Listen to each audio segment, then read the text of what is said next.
the last lore video that we did touching on Aphalas, we were looking at the risks of magic, and yes, I did have to re-upload it, but that is the last center point, and it got me thinking on tackling another question regarding the magical side of it, and it's a bit of a two-folded one. Firstly, it's how magic actually works in the world of Aphalas in terms of how it interacts. Is it through spells? Is it like energies that can be channeled?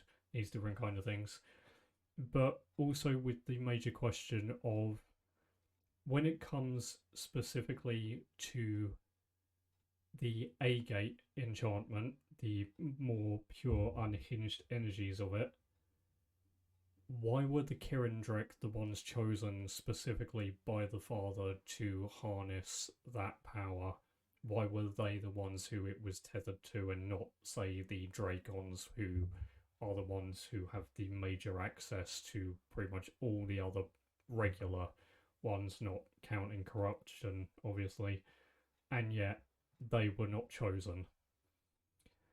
And to answer this, we're going to look at how the mystical energies work. They are just that. They are energies in this world. They are not. There are different spells that they can learn and everything, but the spells manifest through the channeling of the energies, and it ties to bloodlines. Like, there is a specific bloodline of the Dracons which have a higher proportion of being able to learn and harness and wield magic as enchanters. The others still can, but they are the ones with the highest ability to do it. And much like all of the other creatures on Aphalas are able to, in terms of the humanoid ones, effectively all the ones that were created by either the father Galeria, Amendiel, or even Nagratak, have the ability to harness magic to varying degrees. The highest threshold for all of them are the Kirindrek and the Dracons. Then, underneath that, in a long stretch of their own accord, would probably be the elves, in particular with what we've seen with certain sea elves, and the whole aspect of the stone elves having the type of feldspar imbued with them, and them going on to be the indigo blooded. Then, looking below them, it would most likely be humans, and the humans would probably fit on the same level as goblins, ogres, those kind, and half ogres respectively. But then at the sort of very bottom of the list, you have the trolls, the Agate, and the forest dwarves, or the dwarves just in general. They can all still actually utilize the magic. It's just the dwarves and the Agate are not as proficient in it. They actively choose not to really lean into that. And the trolls don't trust it. So that's why throughout the lore they are the ones who you would see as the enchanters the least. That's why the only troll enchanter who I've so far established is Olacron. The goblins only have one that I've currently established. The ogres have about two. The Agate have none. The dwarves have none at the moment. But that is the way that sort of tier aspect kind of works. The demons, that side of things, they were not created in the general sense. They were created through a combination of different things, including corruptive magic. That does mean that they have part of that chaotic aura to them, is how the first demons ended up going so heavily chaotic. They are not ones who can actually wield any of the enchantments themselves, and even if they did, even if there was some twisted way they would be able to, much like how it works with the ice elves, it would be a corrupted version of, say, feldspar with nature or emerald with material. It would not work in the same way. but and it would make them a threat if they harnessed obsidian if we go through the logic of what happens with Gallicaros, because combining the obsidian enchantment with the corruptive magic is able to just fully push through that barrier that was placed on obsidian magic to limit the necromancy, and pushes the barrier completely away, which allows necromancy to reach its full potential. Um, but the reason why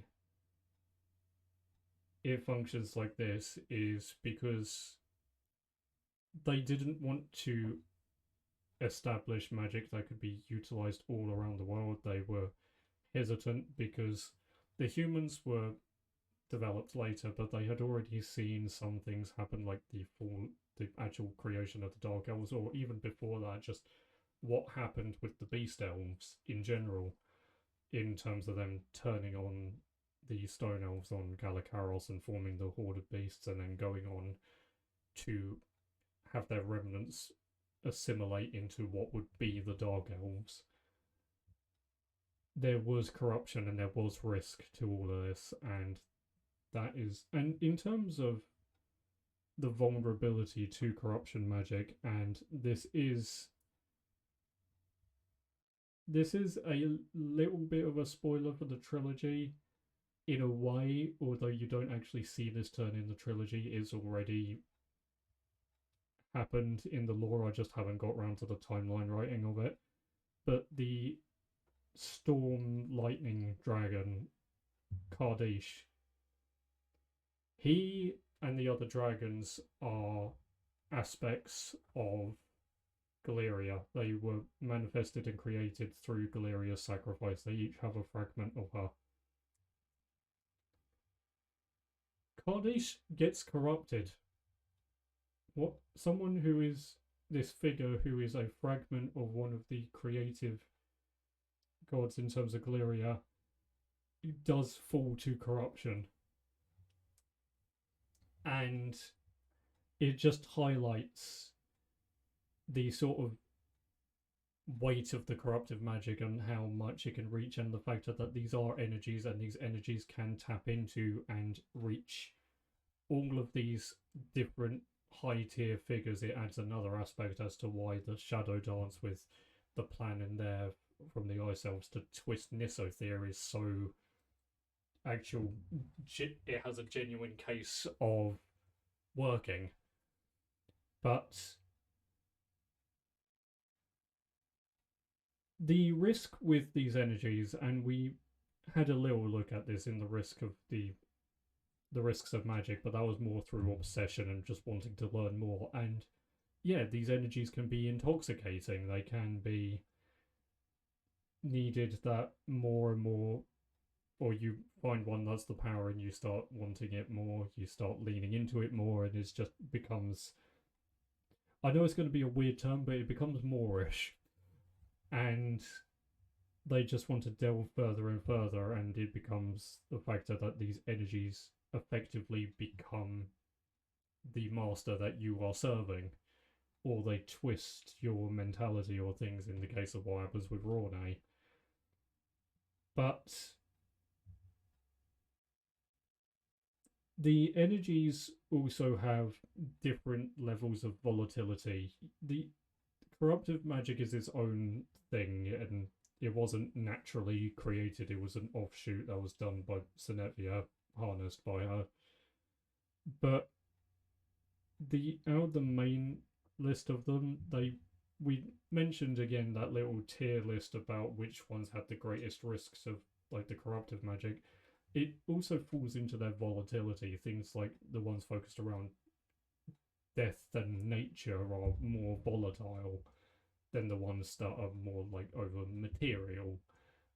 But at the exact same time, the arcane and Agate is the one that taps into the most raw version of these mystical energies. It's not associated with a particular thing, it is the raw energy of it itself.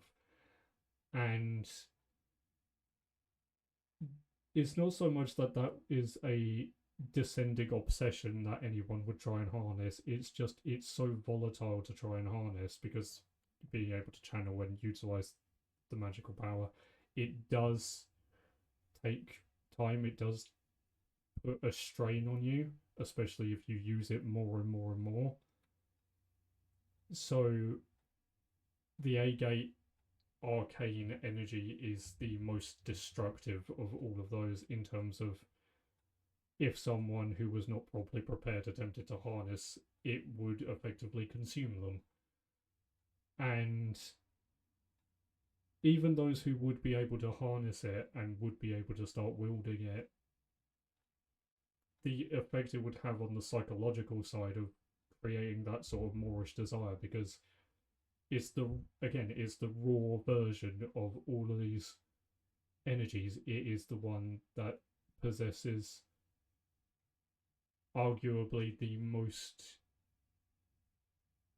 unchecked amount of power, and that desire would tap in and would draw different figures in, and that would lead to multiple problems. So either you've got this stage where the unprepared ones would get consumed by it from the very start, or they would be able to control it, but unwillingly they would be slowly falling victim to it at the same time. I say slowly, it would actually be far quicker than a lot of these others would be. Which brings us on to why the Kirindrek were chosen. And we are going to explain in this why they were chosen over the Dracons as well. The Kirindrek were chosen to be the wielders of the gift of Agate because partly their culture and how they trained their minds and things, having already had the access to the other enchantments as well, similar to the Dracons. But the other part of it is that whilst their minds are trained, they need the part that the Dracons lack, and that is the actual physical presence to be able to channel the energies quickly or correctly without being consumed by them. And the reason why they do it and the Dracons don't, the Dracons are once again humanoids but with a physique that is more covered in sort of almost dragon-like scales. And yes, it's a stylish little aesthetic feature, but in the actual story basis, in the lore of it, not only does it, in the physical sense, protect against harsher climates and things like that, but on the magical side, it allows them to better resist the physical challenges of the magical side, which they have, but the other creatures on Aphalas don't, the other species and peoples, which is why they have the higher threshold. The Kirindrek do not have these scales, but what they have, which the other creatures lack, apart from kind of the Agate, but that's a different thing because they are far more humanoid in terms of like flesh and skin than the Kirindrek are. The Kirindrek are inspired by the Indonesian sort of, and forgive the pronunciation here, is either Sindaku or Kindaku, maybe Chindaku. I'll have the name up here, but they are tiger people, effectively, full tigers but in a humanoid structure. And it is, whilst they lack the scale side of things, the sheer primal nature of their body, the primal infrastructure gives them a better protection against the mystical energies. And in terms of their culture as well, they do also help themselves out because they do not utilize obsidian or feldspar magic because they see it as distorting the earth, disrupting the natural flow of things. And with that being the case, they have inadvertently also stopped themselves from trying to harness the two other majorly volatile um, magic types. And when it comes to the Agate one, and this is referring back to the last video as well as to why the balance of it was a bit out there when it came to Agate, whether it was the lowest level in terms of volatility or the highest. And it's because they have learned, they have trained, and they are at the point now where, in regards to earlier on when they were first harnessing it, yes, they would have gone carried away and some of them would have still ended up being consumed by it, but it would have taken far, far longer than it would for the other species. The other reasoning why it does not have such an impact on them is because they have trained to be incredibly disciplined with how much they actually use it and how they use it. Like, they have the rawest version of magic within them, but they are also a species that have who are learned. They have plenty of scholars, they have their own forms of enchanters in the forms of monks. They are fully aware of this is something that has to be treated with the deepest amount of discipline and care. You have this massively overarching raw version of magic, but because it is that, it is also the most potentially destructive and uncontrollable. So it's not even just a case of them being given this because physically and psychologically they can withstand the impacts, not maybe fully, but a lot in all cases, but certainly a lot more than any of the other species can. It is also the factor that they have the discipline to be able to. They have the discipline and the trained mentality to be able to do that, whereas the Dracons have been shown a couple of times in the lore and further on in other lore writing, which I haven't done videos of being susceptible to magical vulnerabilities or things like Khan's being duped by effectively corruptive haunting whispers into going and facing Tonreef alone, and that not working out for him at all. And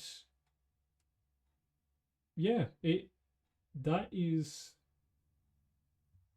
effectively what I needed to cover on this video. There is the potential where the Dracons, if they were trained enough and disciplined enough, not disciplined as in, oh, we're structured and focused and all that, because they are. This is disciplined in terms of being able to train not to lean into the power too much. They can get away with it for the most part with the other forms, feldspar, obsidian, ruby, emerald, sapphire. But when it comes to Agate, if they tried to do that, the risk is not just to them, but also to the people around them because of just the raw, untapped, destructive power it could hold. And that is why the Kirindrek were the only ones to be entrusted with it. The faith was placed in them specifically to be able to safeguard and wield that power. And there is also another reason why they were entrusted with it specifically, but seeing as that reason is tied to lore plans which are coming up but have not actually been fully established yet, I'm not going to spoil it. But yes, that will be a fun little element and saga to address in the future. But I am going to just wrap it up here. It's a slightly shorter one today, but I'm don't want to say I'm pressed for time because I'm not, but I wanted to get it out. I wanted to get it focused and without too much rambling, because I know I have a bit of a habit of doing that. And this video was about what sort of magic are we really dealing with? Is it spells or arcane or books or things, or is it this sort of energy kind of flow type? And you also have the factor that this video is solely focused around the Kirindrek and what simply answering that question as to why they were chosen. And to sum up, the reasons they were chosen is they are disciplined in both mind and body to be able to handle it. Another reason why they were interested with it, which is coming up later on in the lore, and because of their actual physical makeup, they're able to withstand the effects of it far more. And with their, it's also the fact of with their refusal to even tap into the ones that more distort the earth more than anything, or the natural flow in terms of nature or necromancy. It shows another level of discipline to them where they have the ability to learn those powers whenever they want. It is against their way. It is not their way to do that. So, but let me know in the comments if you would like this sort of format of lore videos to be a more regular thing where I tackle a particular question or something relating to a specific species. Like I've been thinking of ideas for one for the half ogres, and yeah, um, I'm just going to say, hope you enjoyed. Please do comment, like, and subscribe. The usual links will be in the description. And until next time, welcome to the Kingdom of Aphalas and the world of Fellermine books. The Dyspraxia magazine have offered up the opportunity for members of the community, like myself, to become affiliates. And the first element that I want to cover is their awareness cards, specifically, because they have a awesome variety for dyspraxia, autism, ADHD, dyslexia, diabetes, and I believe a couple of others, alongside their other amazing products and the issues of their magazine.